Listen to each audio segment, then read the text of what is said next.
There are three different aspects of initiation or becoming an initiate.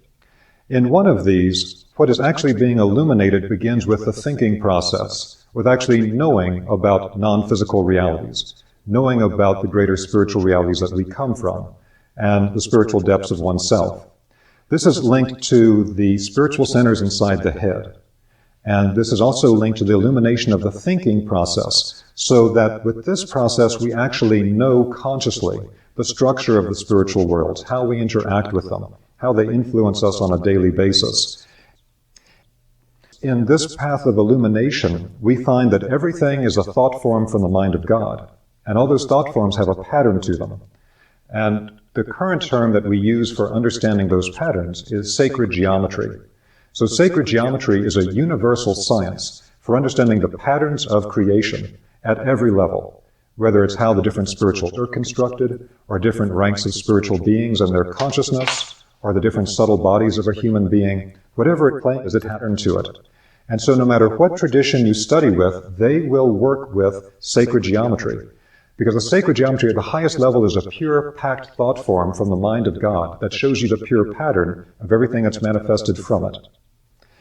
Now the next level is that of the clairvoyant. And from one perspective, we could say this is linked to the illumination of the heart and the feeling life. The Rosicrucians talk about a process within an initiation in which at a certain point, when the heart becomes open and unarmored, and we cultivate this feeling of unconditional love, there is an ignition of a kind of spiritual spark within the heart. And what happens then is that they describe it as an etheric rose light arises from the heart and moves up to what's commonly called the third eye center.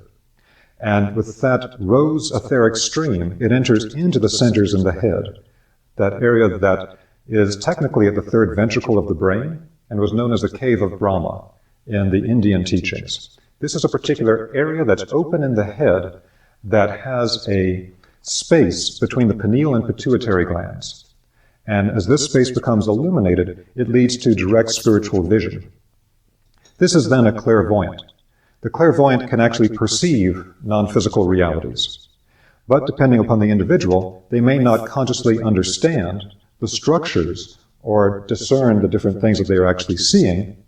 And again, they might be different from some of the other stages that we'll talk about in a moment. So the third aspect here is that there's also the cultivation of action or of the will. And this is linked to the belly, or what in Japan they call the hara, or in Chinese alchemy they call the lower dantian, the lower will centers here. And through the action or willing form of illumination, one is able to take action esoterically.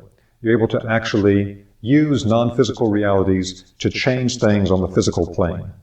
Now, at the most extreme form of this, we have things like actual physical alchemy and the transmutation of one physical substance to another. But this is usually attained after going through multiple steps of being able to transform something that is less dense.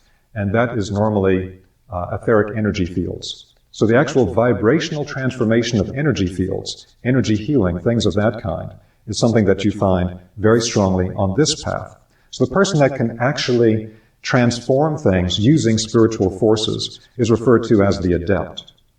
Now again, this is kind of an ideal type of the different aspects of initiations or initiates. Often people have different parts of this in their own particular configuration and are stronger in one aspect or another.